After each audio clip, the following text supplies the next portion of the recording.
یا ایھا الناس اتقوا ربکم ان زلزلۃ الساعۃ شیء عظیم، یہ جو قیامت کا ساعت کا زلزلہ ہے وہ بہت بڑی شے ہے.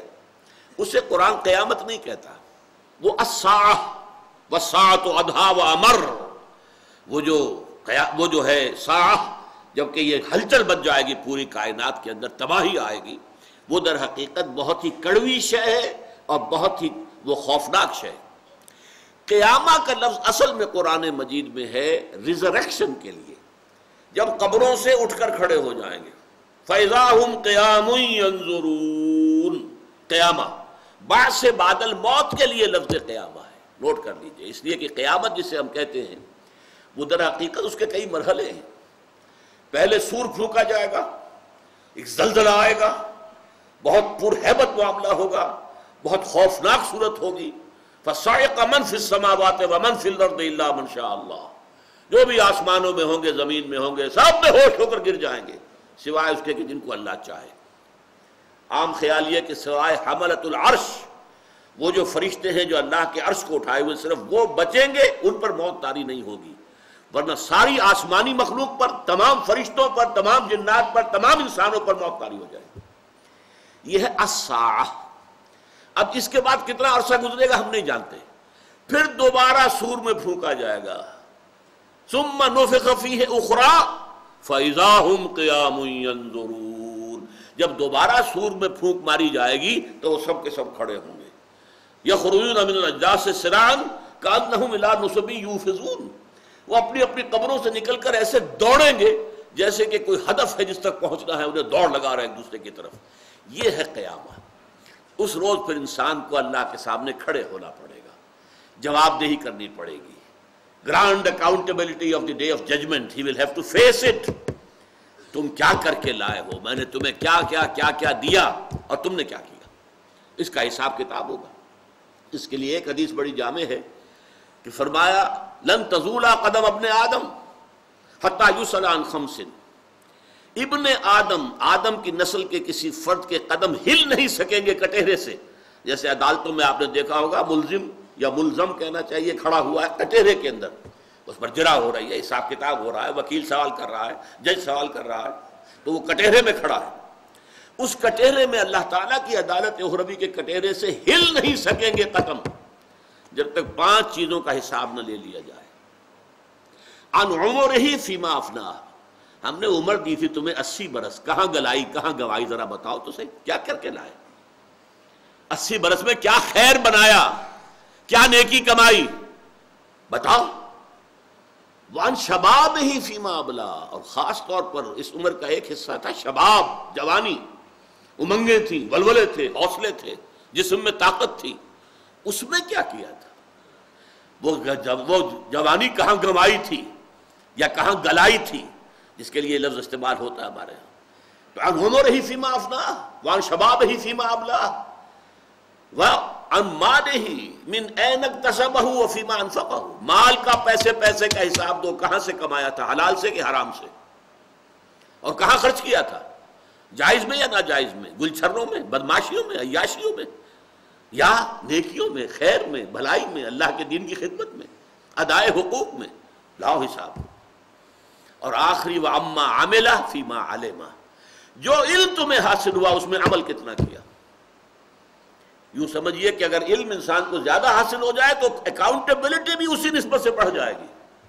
جس شخص کے پاس علم کم ہے اس کا حساب کتاب بھی اسی معاملے میں کم ہوگا. جس کے پاس پیسہ کم ہے اسی طرح اس کا حساب کتاب بھی کم ہوگا. جس کو اللہ نے دنیا میں پیسہ زیادہ دیا ہے اسے تو حساب چکاتے دیر لگے گی بڑی، بہت مشکل سے چھٹکارا ہوگا. جیسے انکم ٹیکس والے اگر IRA جو ہے امریکہ میں، وہ اگر کسی کے اوپر ہاتھ ڈال دے تو پھر ان کے لیے قیامت آ جاتی ہے. وہ تو پھر یہ کہ اس کے چنگل سے نکلنا کسی انسان کے بس کا روگ نہیں ہے. اسی طریقے سے یہ انکم ٹیکس کا دنیا میں حساب جو ہوتا ہے، اللہ تعالیٰ جب حساب لے گا عن مالہ من این اکتسبہ وفیما انفقہ، تو یہ دن جو ہے لا اقسم بیوم القیامہ، تمہیں اس دن کے بارے میں کوئی شک ہے، شبہ ہے، کوئی مغالطہ ہے، تم اسے مستبعد سمجھتے ہو، تم سمجھتے ہو کہ انہونی بات ہے، میں قسم کھاتا ہوں کہ وہ ہو کر رہے گا.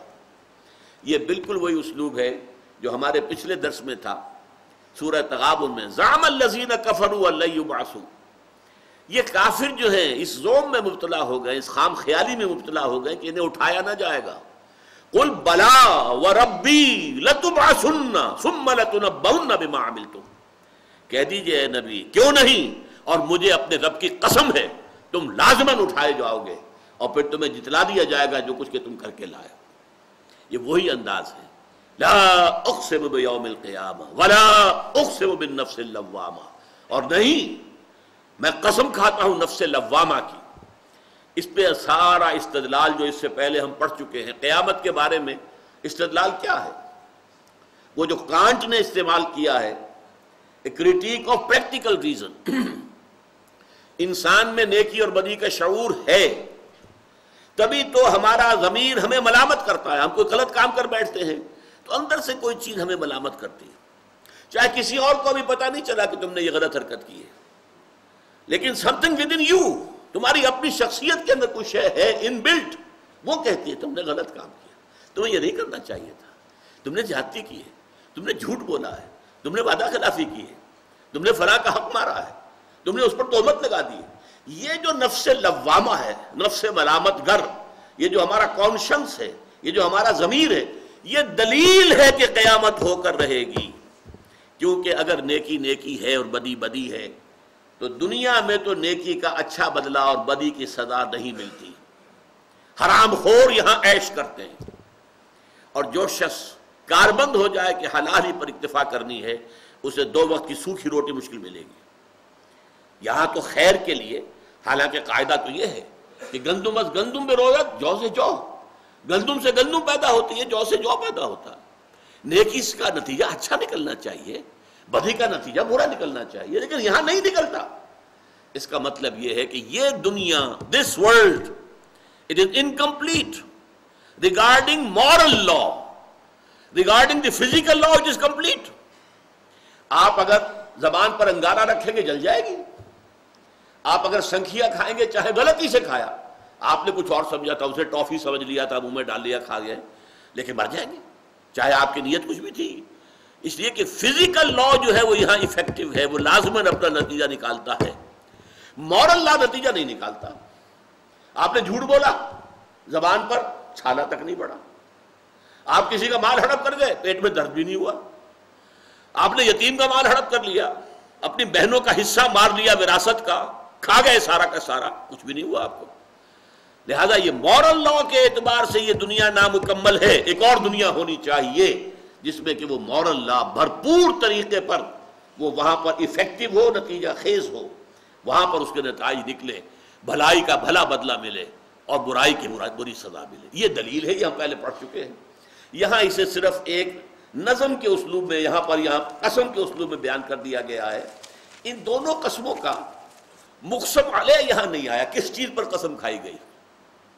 یہاں گویا کہ محذوف ہے کہ ان الدین لواقع، جیسے سورہ زاریات کی میں مثال دیتا ہوں، والزاریات ذروا فالحاملات وقرا فالجاریات یسرا فالمقسمات امرا انما توعدون لصادق وان الدین لواقع۔